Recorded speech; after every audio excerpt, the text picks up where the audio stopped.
así está funcionando todo. ¿Vale? Sí, ahí está el micro. Bien, entonces como les decía, vamos a arrancar con el tema de reacciones químicas. Solamente lo vamos a ver hoy. No vamos a hacer ejercicio ni nada, pero es importante, muy importante que la teoría de ahorita la entiendan. Porque después vamos a tener la clase de, no lo he notado, de balanceo de ecuaciones químicas. Y el balanceo de ecuaciones químicas sí requiere cálculos, sí requiere que entiendan bien lo que están haciendo. Ya, que mi hermano se fue. ¡Vente! ¡Sofía! Ciérrame la puerta. Ya que se ve mi hermana para acá. Entonces, ¿qué es una reacción química? Más bien, lo que vamos a ver hoy es cómo podemos representar una reacción química. En general, vamos a llamar reacción a todo proceso químico en el cual la materia va a sufrir un cambio permanente en su estructura. Es decir, que vamos a tener un tipo o un conjunto de compuestos al inicio y que luego de que ocurra la reacción o el proceso se van a transformar en otras completamente diferentes. Estas reacciones pueden ser reversibles o irreversibles. Irreversible es cuando ocurre una sola vez y no hay forma de ir hacia atrás en el cambio químico. Reversible es cuando sí es posible ir hacia atrás en ese cambio químico, como a partir de una segunda reacción. Por ejemplo, si yo tengo una reacción que me transforma A en B, yo puedo luego, o existe la posibilidad de tener una reacción química que me transforme B en A nuevamente. ¿Ok? Allí estaríamos diciendo que el proceso es más o menos reversible. Hay otras circunstancias en las cuales, por ejemplo, tengo una reacción química en la cual tengo un equilibrio. Es decir, que la reacción ocurre de A hacia B y al mismo tiempo está ocurriendo de B hacia A. ¿Ok? Eso también puede ocurrir. Y usualmente son reacciones bastante bonitas. Y además, el 99% de las reacciones bioquímicas son así, son de equilibrio. ¿Ok? Pero lo común es que, o bueno, independientemente de que sea la reacción reversible o irreversible, o sea, de equilibrio, lo que ocurre es que la materia se transforma de una cosa en otra. Si no ocurre esa transformación de la materia, no estaremos hablando de una reacción química, estaremos hablando de un cambio físico, como por ejemplo calentar algo que aumente su temperatura o se doble o cambie de color. En el caso de las reacciones sí suele ocurrir cambio de color, pero este está asociado a un cambio en la estructura química. Por ejemplo, que un gas A se transforma en un gas B y el gas B tiene un color distinto. Ahora, las reacciones las podemos representar mediante ecuaciones químicas. Y en una ecuación se tienen que incluir tres cosas. Los reactivos, los materiales que hay en esa reacción, sea lo que tenemos al inicio y lo que tenemos al final. Eso es una de las cosas que hay que incluir. La segunda es el estado de la materia en el cual se encuentran, si están sólidos, líquidos, gaseosos o diluidos en agua. Las siglas AC significan acuoso, es decir, que este compuesto está disuelto, en agua. ¿Por qué eso es importante? Porque, por ejemplo, esto, HCl, que es un ácido clorhídrico, cuando está disuelto en agua es un ácido. Cuando está en forma gaseosa es un hidruro que no es ácido, o sea, no tiene las mismas propiedades. Entonces, disolver una sustancia, un compuesto en agua, a veces altera sus propiedades y lo transforma en una cosa completamente distinta. Por ejemplo, la sal de mesa, cuando está sólida es un cristal. Cuando lo diluyes en agua es una mezcla electrolítica de iones positivos de sodio y iones negativos de cloro, que tiene la capacidad de transmitir electricidad, por ejemplo, cosa que el cristal no hace. La S significa sólido, la G significa gaseoso y la L, que aquí no aparece, significa líquido. ¿Okay? Es distinto líquido de acuoso. Líquido es que el material es líquido y siempre lo ha sido y en la reacción lo es. Por ejemplo, acetona o etanol. ¿Okay? Acuoso es que el material sea sólido o líquido o gaseoso, está disuelto en agua. Además, vamos a incluir la estequiometría. ¿Qué es la estequiometría? Las proporciones en las cuales esos compuestos se están mezclando. Acá me está diciendo que una molécula de ácido clorhídrico más una molécula de zinc reaccionan y me producen una molécula de cloruro de zinc más una molécula de hidrógeno. ¿Ok? 1, 1, 1, 1. Otras reacciones me pueden decir cosas como, vamos a ver si tengo otro ejemplo por acá. Por ejemplo, una molécula de hidrógeno gaseoso más una molécula de cloro gaseoso reaccionan y me producen dos moléculas de cloruro de hidrógeno o hidruro clórico gaseoso. ¿Okay? Hipoclórico gaseoso. En realidad, cloruro de hidrógeno. Entonces, estos números me indican la proporción. Entonces ya tengo los tres requerimientos de una ecuación química. Todos los compuestos involucrados, las proporciones, que es la estequiometría de la reacción, que es lo que vamos a ver en la clase que viene, y el estado de la materia en el cual están o se encuentran esos compuestos. Ahora, los que están a la izquierda se van a llamar reactantes o reactivos, cualquiera de las dos palabras es válida, o reaccionantes, y son los que van a reaccionar entre sí o que van a sufrir el cambio químico. Y los que están a la derecha son los productos, que es lo que resulta luego de que ocurra la reacción química. La dirección de la flecha me indica la dirección de la reacción. Si es de izquierda a derecha, es que lo que está a la izquierda se convierte en lo que está a la derecha. Si es de derecha a izquierda, es que lo que está a la derecha se convierte en lo que está a la izquierda. Si es una flecha doble, me indica un equilibrio químico, que la reacción ocurre tanto de izquierda a derecha como de derecha a izquierda al mismo tiempo.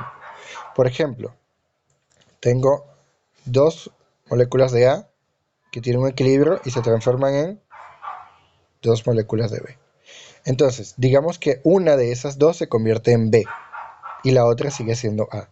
La que se convirtió en B se vuelve a convertir en A. Y mientras se está reconvirtiendo, la que quedaba en A se convierte en B. Y luego esa se vuelve a reconvertir en B, en A. Y va de un lado a otro. Eso es bastante común. ¿Okay? Ahora, la reacción obviamente no requiere estos dibujitos. Lo que tenemos acá es lo que ocurre visiblemente representado acá, por ejemplo. Tengo HCl o ácido clorhídrico acuoso, acá está el líquido, al cual le voy a colocar zinc en estado sólido, que es este. Y luego que ocurra la reacción se va a producir cloruro de zinc precipitado, es decir, que se va al fondo como sólido, vean que acá dice sólido, y el hidrógeno gaseoso se libera en forma de gas, de burbujas. ¿Okay? Esos dos lados de la ecuación también lo podemos llamar etapas inicial y final. La etapa inicial es antes de que se dé el cambio químico y la etapa final es luego de que ocurra el cambio químico. Las etapas intermedias no duran nada de tiempo, ¿ok? Duran milésimas, fracciones de milésimas de segundo. Es algo que ocurre de forma muy rápida. A nivel universitario, una reacción sí la escribimos de forma intermedia, o sea, todos los puntos intermedios desde que A se convierte en B. Pero esos puntos intermedios están ubicados en la flechita grande. ¿Okay? No es lo común colocarlos. Por eso es que no vamos a tomar una etapa final, media y inicial. Realmente una etapa inicial, un flash de tiempo que ocurre la reacción y una fase final. Ahora, algo muy importante es esto. Durante la reacción química toda la masa es constante.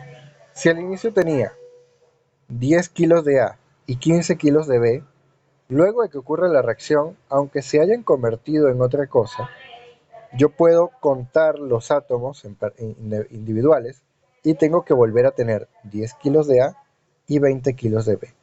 La materia no se va a desaparecer. No hay forma posible de que si al inicio tenía una cantidad de partículas en moles, esto se mide en moles, al final tenga una cantidad mayor o menor. No es posible que la materia aparezca o que desaparezca de la ecuación. Siempre es constante. Y estos números que están acá, aunque acá dice 1 en todos, si es 1, 2, 10, 20, 60, eso lo pueden leer de dos maneras, como moléculas o átomos o como moles, ¿ok? La relación es igual. Una molécula de, de ácido clorhídrico más una de zinc me produce una molécula de cloruro de zinc más una molécula de hidrógeno. O un mol de esto más un mol de esto me produce un mol de esto más un mol de esto. Cualquiera de las dos. ¿Qué no es, qué no va, no se puede hacer? Esto no va a ir en gramos, no va a ir en kilos, no va a ir en toneladas. Se trabaja en moles y después los convertimos los moles en unidades de masa, ¿ok? Que fue lo que hicimos la última clase, que deberían recordar. Entonces, esos numeritos que le colocamos a las moléculas o a los compuestos se llaman coeficientes. Y determinar los coeficientes es lo que llamamos estequiometría, específicamente el balanceo de ecuaciones. ¿Por qué se colocan? Porque si les digo que la masa tiene que ser igual en todos lados, entonces si yo les coloco una reacción como esta, vamos a pensar en una reacción H2 más O2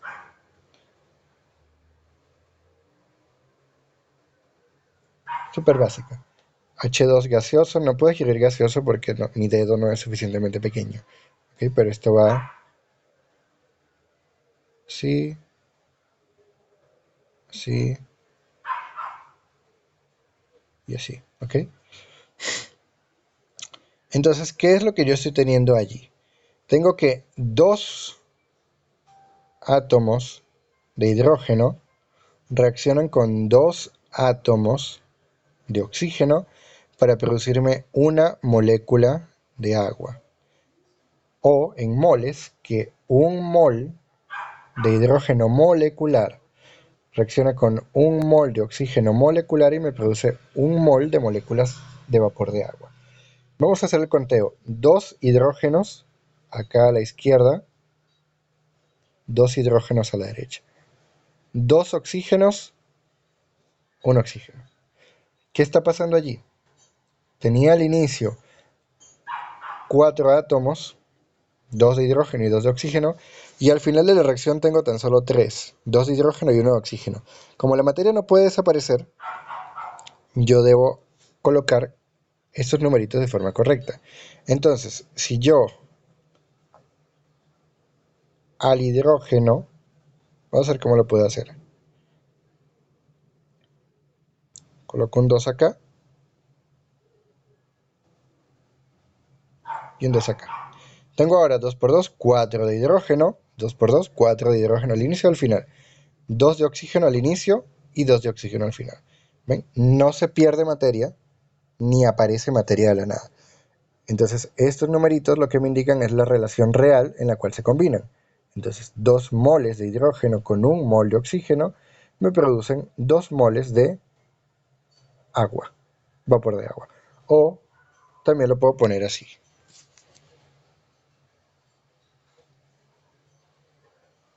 Un medio. También lo puedo hacer, es válido, ¿ok? Es perfectamente válido. Eso es para la clase que viene, solo lo adelantaba. Ahora, ¿qué evidencias nos confirman que ha ocurrido una reacción química? La reacción siempre va a tener, como es un cambio químico, ese cambio químico se va a traducir en un cambio físico. Siempre. La cosa es que podamos detectar ese cambio físico fácilmente o no. En términos de lo que podemos detectar fácilmente, lo primero es temperatura. Una vez que ocurre una reacción química, lo que está ocurriendo ahí o se va a calentar o se va a enfriar. Siempre. Si se enfría, quiere decir que la reacción necesita energía en forma de calor. Entonces, se lo quita al ambiente. Y cuando se lo quita al ambiente, ella parece que se enfriará. Eso lo vamos a llamar reacción endotérmica. Escribo por acá. Endotérmica. O que absorbe calor. ¿Ok? Absorbe calor. Si la reacción cuando la tocamos se calienta, quiere decir que está liberando energía en forma de calor. Cuando está liberando energía en forma de calor, ese calor que se libera, nosotros lo podemos sentir. ¿Ok? Como nosotros lo sentimos, decimos, ah, se calentó. Y puede ser algo tan tonto como mezclar agua con detergente y saben que se calienta un poquito, o algo tan drástico como una bomba atómica, que es una reacción que libera calor, solamente que libera muchísimo más. Eso lo vamos a llamar reacción exotérmica. Quiere decir que libera calor. Térmica, temperatura, específicamente calor, y endo quiere decir hacia adentro y exo quiere decir hacia afuera. Entonces absorbe o el calor se mueve hacia adentro de la reacción y nosotros lo sentimos como frío, o exotérmica cuando libera calor y nosotros lo sentimos como que se calentó. Ese es el primer rasgo evidente. El segundo, que no siempre se da, es un cambio de color, de sabor o de olor, o sea, es decir, propiedades organolépticas. Obviamente no siempre podemos probar lo que estamos haciendo reaccionar porque en muchos casos nos va a matar si lo probamos. Entonces esto es algo que no siempre se hace, casi nunca se hace en realidad. Nunca lo vayan a hacer, jamás. Está prohibido probar cualquier cosa dentro de un laboratorio. A menos que sepas lo que es, por ejemplo, es azúcar. Yo sé qué es, lo pruebo. E igual no, porque hay muchos compuestos que no tienen color, olor ni sabor. Entonces, o bueno, color y olor. Entonces tú pruebas algo pensando que es agua y resulta que es un veneno súper tóxico que te destruye el intestino.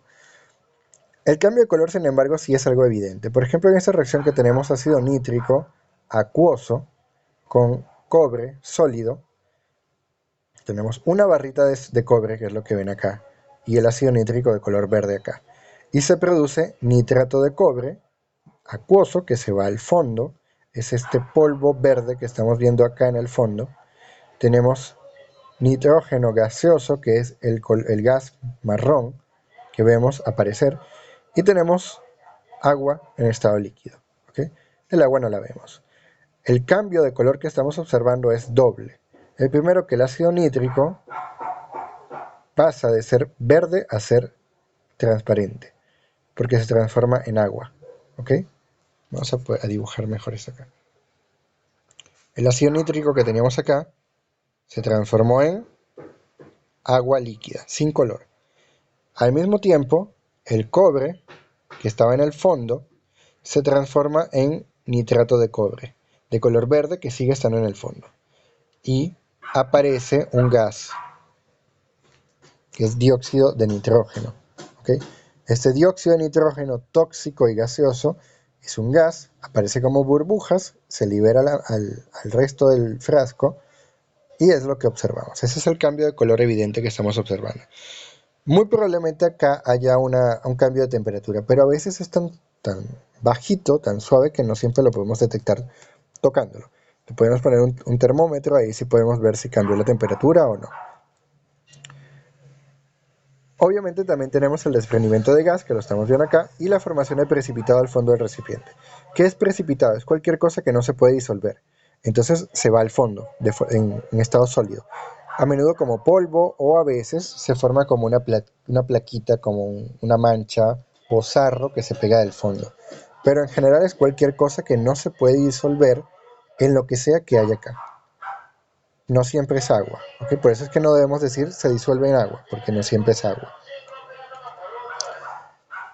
Ahora, ¿cuántos tipos de reacción tenemos? Tenemos un montón. Obviamente las que vamos a ver hoy son pocas, pero hay una forma de clasificar las reacciones de forma general dependiendo de lo que ocurre. Si estamos combinando sustancias para formar una sola cosa, lo llamamos reacción de adición, donde A se une con B y me forma un tercer compuesto llamado C, que no es ni A ni B. ¿Ok? Por ejemplo, acá tenemos la unión de etanol con ácido clorhídrico. Entonces acá tenemos etanol. Esto se supone que era un GIF, o sea que esto tenía que moverse y formarme algo. No entiendo por qué no se está moviendo. Pero bueno, esto se movía en algún momento de la historia. Entonces estas dos, que era el HCl o ácido clorhídrico, se combinaba con el etano y me formaba un compuesto particular, ¿ok? Que no me acuerdo cuál era.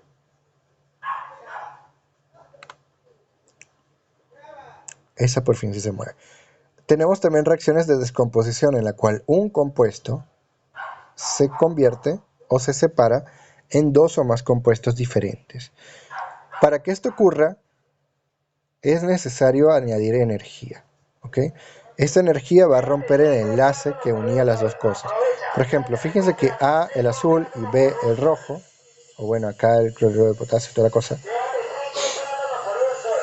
están unidos por un enlace químico. Para romper el enlace, tenemos que aplicar energía. Y durante esa energía se rompe el enlace y se liberan los productos. Esto siempre es una reacción, no, perdón, no siempre es exotérmica, pero siempre requiere energía, ¿ok? Grandes cantidades de energía. Otra forma de hacerlo es suministrar esa energía de forma química, que es lo que ocurre en la segunda animación. Tenemos esta cosa, que es ClO4, es un ion clorato o tetróxido de cloro. Cuando le pegamos o le acercamos potasio, el potasio se intercambia con el cloro y liberas el oxígeno. Acá lo que está ocurriendo es un segundo tipo de reacción, que es una reacción de desplazamiento. Es decir, cuando un elemento o más desplazan a otro elemento, que es menos reactivo. Reactivo quiere decir qué tan fácil es para un elemento formar un enlace con otro elemento, ¿ok? Si el elemento es muy reactivo, quiere decir que muy fácilmente forma enlaces químicos. Y eso también quiere decir que libera mucha energía durante la reacción. Cada vez que se forma un enlace químico, se libera calor, mucho o poco. Si los elementos son poco reactivos, se libera poco. Si los elementos son muy reactivos, como los metales del grupo 1 y 2 de la tabla periódica, se libera muchísimo, muchísimo calor, usualmente acompañado de una explosión, ¿ok? Entonces, acá tenemos dos compuestos, compuesto A y un compuesto BC, que está formado por B y por C unidos. Esto es una molécula. Entonces, el compuesto A es más reactivo que B. Quiere decir que tiene mayor facilidad de formar un enlace con C de lo que lo hace B. Es como la otra, que rompe el matrimonio. Entonces luego aparece B, se une aparece A, se une a C y B queda solito por allá. Usualmente el que es desplazado se libera en forma de gas o se va al fondo como un precipitado. Acá tenemos el ejemplo del ácido sulfúrico con el zinc. El zinc va a ser mucho más reactivo que el hidrógeno. Entonces, cuando tenemos esas dos cosas juntas, que además esto es una solución acuosa y el zinc es sólido, entonces el zinc desplaza el hidrógeno, se forma sulfato de zinc que se va al fondo como un precipitado y el hidrógeno se libera en forma de gas, tóxico y con capacidad de explotar. Eso es un desplazamiento simple. ¿Por qué? Un elemento o una molécula desplaza a otra y ya. Hay un solo desplazamiento. El desplazamiento puede ser doble también, donde dos elementos se desplazan o dos compuestos se desplazan mutuamente. Intercambian parejas, por así decirlo. Entonces acá tenemos un compuesto AB y un compuesto CD. Entonces resulta que A es más reactivo que C respecto a D. O sea que A forma enlace con D mucho más fácil de lo que lo hace C. Y B es mucho más reactivo con C de lo que lo es D. Entonces B forma enlaces con C mucho más fácilmente de lo que lo hace D. Entonces, ¿qué tenemos? Que A se va a intercambiar con C para formar el compuesto AD y el compuesto BC, ¿ok? Es un intercambio mutuo. Por ejemplo, acá tenemos el nitrato de plata y el cloruro de sodio. Estas dos cosas son sales, entonces ellas se encontrarían disueltas en agua, todas en solución acuosa, formando iones. Entonces, la plata es más reactiva para el cloro de lo que es el sodio. Entonces, la plata se va a unir con el cloro. Va a ocurrir un primer desplazamiento del sodio. Y en segundo lugar, el sodio al mismo tiempo es más reactivo para el nitrato de lo que lo es la plata. Entonces, se va a formar nitrato de plata. Y tenemos un desplazamiento doble. La plata desplaza el cloro y el sodio desplaza la plata, ¿ok? O al nitrato, como lo quieran ver. Tenemos por último, una última categoría, son las reacciones de combustión. Una reacción de combustión, en términos simples, es cualquier reacción química en la cual se produce la ruptura o la descomposición de unos compuestos químicos para formar estas cositas que tenemos acá. casi siempre, o siempre, perdón, se forman estos. Ok, ahorita les explico cuándo se forman otras cosas. Y al mismo tiempo se produce una llama o una flama. Esto sí no es obligatorio, pero ocurre en una enorme proporción de los casos. Ahora, lo que se descompone se va a llamar combustible, ¿ok? Y es necesario que haya presencia de oxígeno. Este oxígeno puede venir del ambiente o puede venir del compuesto. Digamos que este compuesto ya tiene oxígeno porque es un óxido. Entonces, ese oxígeno del óxido ya es parte de la reacción. No es necesario que haya oxígeno adicional, ¿ok? Del ambiente, quiero decir, pero siempre tiene que haber combustión. Entonces, nuevamente, la combustión es la descomposición de un compuesto llamado combustible en presencia de otro llamado carburante o carburante, ya. O también un agente oxidante, ¿ok? Que es el oxígeno en este caso, pero no siempre lo es. Cuando veamos reacciones redox, no lo van a ver conmigo, creo. Bueno, cuando vean reacciones de oxidorreducción, acá hay un jueguito de los electrones. Los electrones del oxígeno van a ser lanzados o disparados al combustible. Y los del combustible van a quedarse aquí, ¿ok? Entonces uno se oxida, el otro se reduce. Ese jueguito de electrones libera calor, rompe los enlaces y libera mucho calor. Si es suficiente, se forma la llama. Y al final de toda reacción de combustión, al menos en presencia de oxígeno, vamos a tener vapor de agua y dióxido de carbono. Adicionalmente, si la reacción es incompleta, o sea, si quedan cosas por quemar, vamos a tener carbono en forma de ceniza, dióxido de carbono, perdón, monóxido de carbono como impurezas y cualquier otra cantidad de impurezas que se les ocurra dependiendo de la reacción química. Por ejemplo, si quemamos plástico, no solo se liberan esas tres cosas, sino que se libera ceniza, que es carbono, y se liberan compuestos intermediarios tóxicos, mezclas de azufre, de nitrógeno, contaminantes, venenos y un montón de cosas. Claro, depende de la reacción. Acá tenemos unos ejemplos de sales. La llama siempre va a depender de lo que se está quemando, ¿ok? No depende del oxígeno, depende de lo que se está quemando. Por ejemplo, esto que es cloruro de indio es de color morado. El cloruro de cesio es de color más claro. El cloruro de rubidio es de un color un poco más claro con tonos naranjas. Esto que dice acá, metanol, el metanol arde de color azul intenso. Pero el borato de hidrógeno, no sé cómo se llama esto. Creo que es ácido bórico, perdón, ácido bórico. El ácido bórico arde con este color verde tan bonito. El sulfato de cobre de morado. Y miren cómo las sales de cloruro de sodio, cloruro de bario y cloruro de calcio arden las tres muy similar, de color azul en la base y amarillo en la punta. Y el cloruro de litio y de estroncio arde de color rosadito. ¿Okay? Entonces, dependiendo de lo que estemos quemando, vamos a tener un tipo de color o no. ¿Por qué? Porque como esa es una reacción química, acá, adicionalmente a estos productos, se produce luz. Y la luz es lo que estamos viendo, ¿ok? Solamente que la luz no la colocamos acá. Entonces, eso es todo, chicos. Eso es todo el tema. ¿Quién tiene alguna pregunta? Algo que no haya quedado claro. Fabián, el nombre, por favor.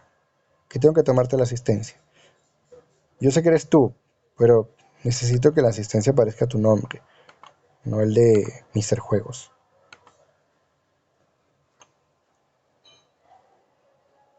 Entonces, ¿pregunta nadie?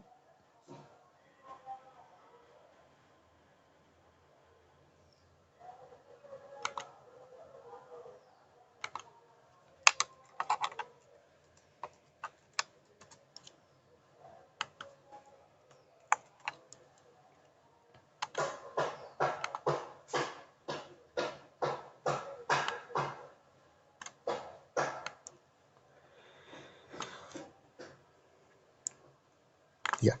Bueno, ya esto me da asistencia, chicos. Para la siguiente clase quiero